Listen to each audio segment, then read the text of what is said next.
Et bonjour à tous, j'espère que ça va bien pour vous, peu importe, ça va nickel. 70% de possession pour la Côte d'Ivoire, 3 buts encaissés et une élimination dès l'écart. Comment un des favoris pour cette édition de la CAN a pu tomber malgré une importante domination? Quel a été le plan de jeu d'Osama San pour l'emporter? C'est ce qu'on va décrypter dans cette vidéo.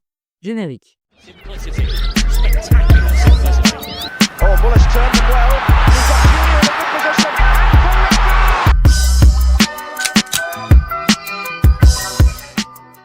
Ici, la Côte d'Ivoire est en possession sur l'aile droite.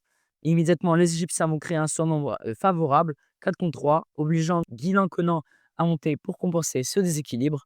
Amad Diallo, lui, va progresser balle au pied, mais Ibrahim et Hani vont refermer vers l'extérieur. L'objectif alors des Égyptiens va être clair, avoir un joueur en charge et intercepter toute combinaison potentielle entre Diallo et Conan. Et cette fermeture compacte permet également de couper la ligne de passe verticale en fermant les Ivoiriens sur l'aile. Conan va donc tenter le 1-2 avec Amad Diallo, mais Ibrahim intercepte grâce à son anticipation et récupère le ballon. Et derrière, les Égyptiens vont alors exploiter les espaces créés par le contre-pressing ivoirien. Le décrochage d'Inao Oulay ouvre de l'espace dans son dos. Et grâce au triangle initial Atsi Abdelmagid Atia, le ballon va être renversé sur l'aile gauche, ce qui va offrir aux Égyptiens une nouvelle opportunité offensive. La Côte d'Ivoire est encore en position sur l'aile droite. Les Égyptiens vont essayer d'anticiper et créer un surnombre immédiat, 5 contre 2. L'objectif est clair, obliger les Ivoiriens soit à reculer, soit à jouer long pour ensuite récupérer le ballon. Les Ivoiriens vont alors s'adapter en essayant de renverser le jeu sur l'aile gauche. Ici, aucun joueur n'est présent. Inao Oulay effectue une transversale vers Gueladoué, plaçant donc les Ivoiriens en supériorité numérique de 2 contre 1 sur l'aile gauche. Une situation qui va donner un avantage immédiat pour la progression ivoirienne. Mais derrière, les Égyptiens vont s'adapter, s'organiser dans un bloc bas en 4-3-3, créer 3 zones défensives. Une première avec 3 joueurs sur l'aile gauche, une deuxième avec 3 joueurs en dehors de la surface, et une dernière avec 4 joueurs à l'entrée de la surface de réparation. Et ces zones permettent de créer des situations de surnombre défensif. 3 contre 2 sur l'aile gauche, 3 contre 2 dans l'axe, 4 contre 1 dans la zone des 20 derniers mètres. Résultat, les Ivoiriens sont bloqués, obligés de reculer ou de perdre le ballon, et les Égyptiens récupèrent le contrôle sans subir de danger immédiat. Autre séquence des renversements du jeu avec Inaoula qui va se retrouver renfermé avec le ballon dans l'interligne sur l'aile droite où 4 Égyptiens sont positionnés. Gueladoué va alors être la solution et recevoir le ballon. Il va alors décrocher vers l'intérieur pour attirer la fixation des milieux égyptiens. L'objectif, ça va être de trouver un espace et trouver un coéquipier dans l'interligne, ce qui pourrait permettre aux Ivoiriens de progresser. Résultat, Yann Diomandé va pouvoir partir en profondeur dans le demi-espace, mais les Égyptiens vont se replier très bas et la situation va devenir un 2 contre 1 pour Diomandé. Ça va l'obliger forcément à centrer rapidement. Et dans la surface de réparation, les Égyptiens restent en surnombre en 5 contre 2. Résultat, le centre rapide est dégagé par les Égyptiens. Lorsque la Côte d'Ivoire semble avoir trouvé une solution, le bloc égyptien va rester solide et va refermer sur les zones clés, les ailes et la surface de réparation. Il va rester très compact sur ces duels. Les Égyptiens vont former un 4-2-4 installé dans un bloc médian compact. La Côte d'Ivoire cherche à progresser dans le camp adverse en s'étirant sur les côtés pour ouvrir des espaces entre les lignes. Hani et Marmouche vont se placer pour couper les lignes de passe dans l'axe et sur l'aile droite. Et après l'interception, la Côte d'Ivoire tente un contre-pressing pour récupérer immédiatement le ballon. Mais Yann Diomandé va se positionner dans l'interligne sans réussir à récupérer la balle aux Égyptiens qui vont la faire très bien circuler. Pour progresser avec le ballon et neutraliser le pressing ivoirien, les Égyptiens utilisent le principe du troisième homme. Un triangle va alors se former entre Hani, Marmouche et Salah. Et avec cette combinaison, ils vont pouvoir relancer rapidement vers la surface adverse et profiter d'un long ballon qui va éliminer la ligne de pression et permettre aux Égyptiens de construire leur offensive rapidement avec le placement dans l'interligne d'Omar Marmouche. La séquence démarre sur une sortie de balle ivoirienne en début de match. Les Égyptiens vont se positionner assez haut. L'objectif, presser pour récupérer directement le ballon dans la surface adverse. Et pour ce faire, le marquage individuel dans l'axe va être la clé, avec Guessant et Franck Caissier qui vont se retrouver au piège du pressing égyptien, pendant que Abdelmagid va décrocher pour apporter du soutien et sécuriser le pressing. Résultat, les Égyptiens remportent le second ballon et immédiatement, ils vont exploiter cette récupération pour lancer l'offensive avec un triangle qui va se former avec Omar Marmouche en pointe. Ça va faciliter la combinaison rapide et l'envoi en profondeur. Et cette tactique va permettre aux Égyptiens de marquer dès la 3e minute de jeu. En seconde période, les Égyptiens qui mènent déjà au score vont privilégier les envois en profondeur pour exploiter les espaces laissés par la Côte d'Ivoire, avec une séquence qui démarre avec une installation des deux équipes au milieu de terrain, un bloc égyptien étiré sur la largeur grâce aux deux joueurs excentrés sur les ailes. Cette disposition permet non seulement d'offrir des solutions de passe latérales, mais oblige également les Ivoiriens à ouvrir leur ligne, ce qui va créer davantage d'espace à exploiter pour les Égyptiens. Et on observe d'ailleurs une infériorité numérique du bloc égyptien dans la surface adverse, 6 contre 3. Un long ballon qui va être joué par Rabia, qui va éliminer les 6 Ivoiriens présents dans la surface. Salah profite de l'espace sur l'aile gauche pour se démarquer. Achour, quant à lui, effectue une passe latérale précise qui va directement finir dans les pieds de Salah, qui avait déjà lancé sa course avec Kossounou dans son dos. Une situation très favorable pour les Égyptiens. Pourquoi? Si Kossounou avait tenté une récupération ou un tacle, il aurait pu risquer un carton rouge dans la surface. Un penalty aurait pu être accordé. Des Égyptiens qui misent vraiment sur ces contres rapides, sur ces envois en profondeur, sans se réellement découvrir sur le plan défensif. La séquence démarre sur une relance depuis le gardien ivoirien. On observe immédiatement une forte verticalité du bloc, des lignes très étirées et donc beaucoup d'espace volontairement laissé dans la moitié de terrain ivoirienne. En laissant ces espaces, la Côte d'Ivoire va inviter le bloc égyptien à venir monter pour presser. Et une fois ce déclenchement obtenu, Fofana va alors jouer un long ballon qui va éliminer plusieurs lignes égyptiennes d'un coup.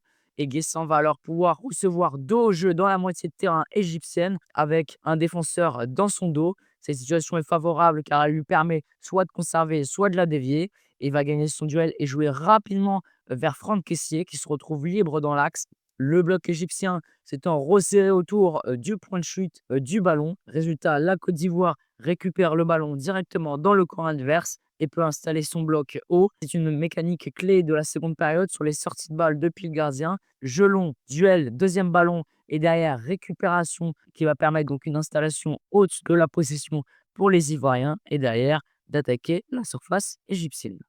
En fin de match, la Côte d'Ivoire installe son bloc très haut pour maintenir l'Égypte sous pression et forcer l'égalisation. La construction ici se fait depuis l'aile droite. Gueladoué démarre l'attaque placée par un centre dans la surface qui va viser Guessant. Et même si cette première tentative ne va pas aboutir, Kylian Diomandé qui va déclencher une course et récupérer le ballon avant que l'Égypte ne puisse ressortir. Une récupération qui va permettre à la Côte d'Ivoire de maintenir une vague offensive continue. Et Yann Diomandé qui va ensuite jouer sur Guilain Conan qui va fixer Salah Yani sur le côté gauche. Une fixation qui va permettre d'attirer les deux Égyptiens libérés de l'espace dans leur dos. Crasso va se placer dans l'interligne complètement libre grâce notamment à cette fixation. Conan va pouvoir ensuite centrer dans une défense égyptienne désorganisée. Guessant qui va tenter une tête en première intention et qui va se heurter à une intervention décisive du gardien égyptien qui va maintenir l'avantage pour son équipe.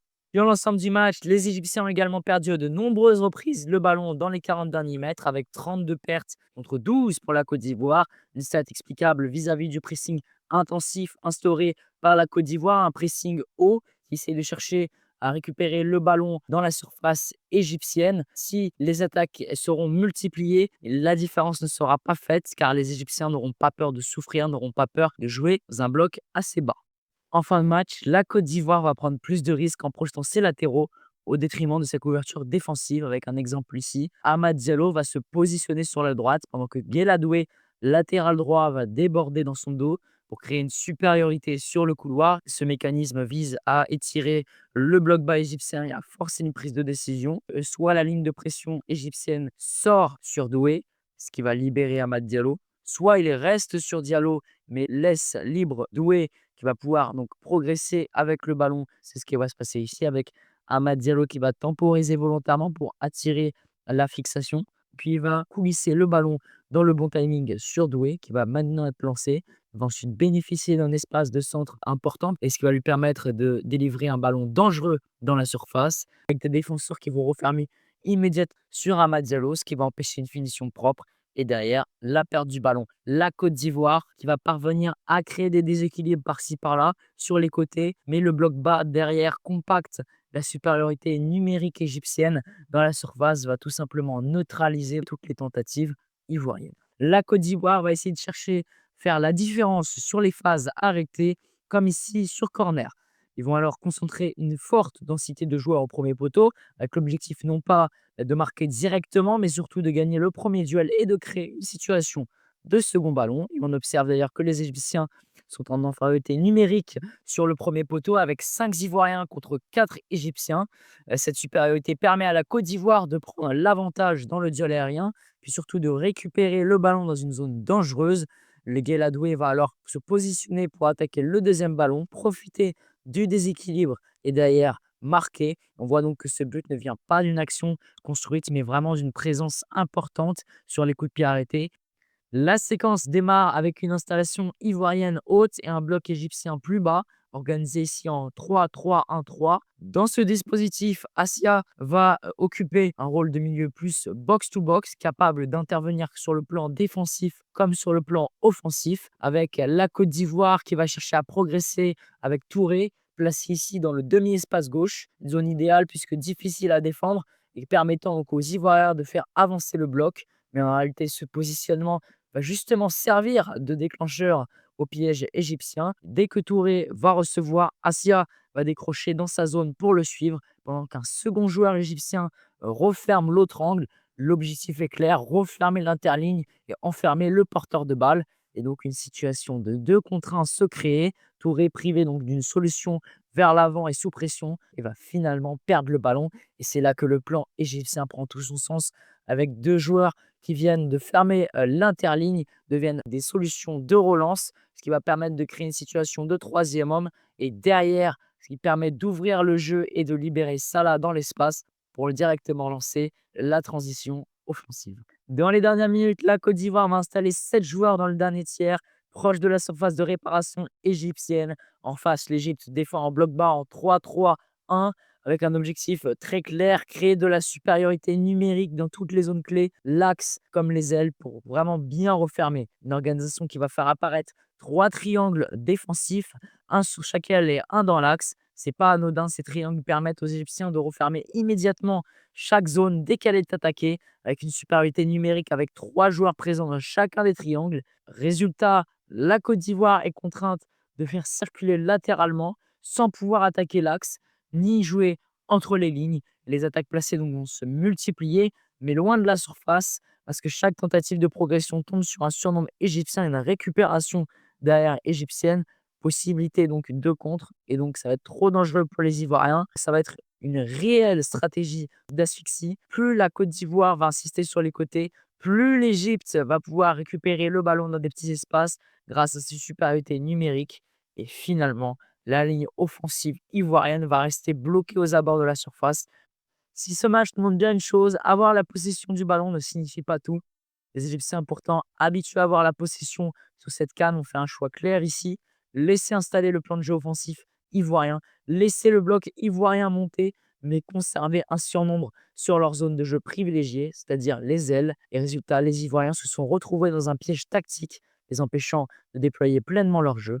Derrière, les Égyptiens ont été bien plus pragmatiques, ont pu à certains moments exploiter le bloc haut, la couverture peu nombreuse à certains moments des Ivoiriens pour faire la différence sur des transitions. Résultat de l'opération, l'Égypte affrontera le Sénégal dans un choc qui pourrait nous donner un avant-goût du vainqueur de la compétition. Si vous avez aimé ma vidéo, likez, partagez et abonnez-vous pour soutenir la chaîne. Dites-moi d'ailleurs en commentaire votre avis sur le match et mon analyse pour toujours améliorer le contenu. Sur ce, à la prochaine. Ciao.